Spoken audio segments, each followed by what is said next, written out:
we have a lot of interest from our audience. And Rich, I'd like to ask you a question that comes from Louise in Washington State. And Louise asks, what can be done to increase publicity and research support for rare diseases? People shouldn't have to beg in order to stay alive just because they're unlucky. Wow, those are powerful words from Louise. They are, and unfortunately, in a lot of cases, that is the reality of the situation. Sharing the family story, talking about the progress that's being made with research, these things become necessary in order to convince individuals to donate, $10, $100, $1,000, whatever you have it. Unfortunately, that is the case right now. But I agree with the implication of Louise's question that we need to bring more awareness to this concept that rare disease in aggregate is not, in fact, very rare.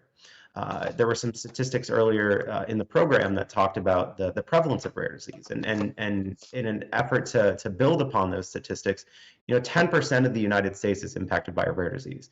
This is more than more talked about diseases that we hear in the news almost every single day.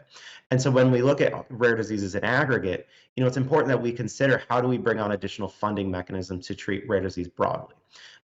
Comments have been made from the NIH around looking at rare diseases in aggregate. And I agree with those comments in the sense that we can't go disease by disease by disease to develop treatments and therapeutics for it. It'll take too long and we'll lose far too many people.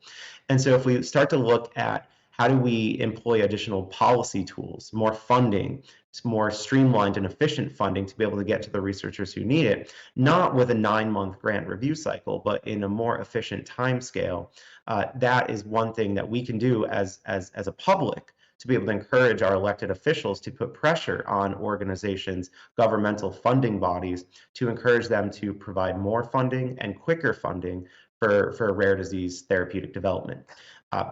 I think we often can't look at these as commercial endeavors. Many of these rare diseases will never be commercialized. 17 patients, or one patient is not a commercial endeavor, and that's okay. These folks need treatment all the more, not simply because they're 1 out of 17 instead of 1 out of 10 million.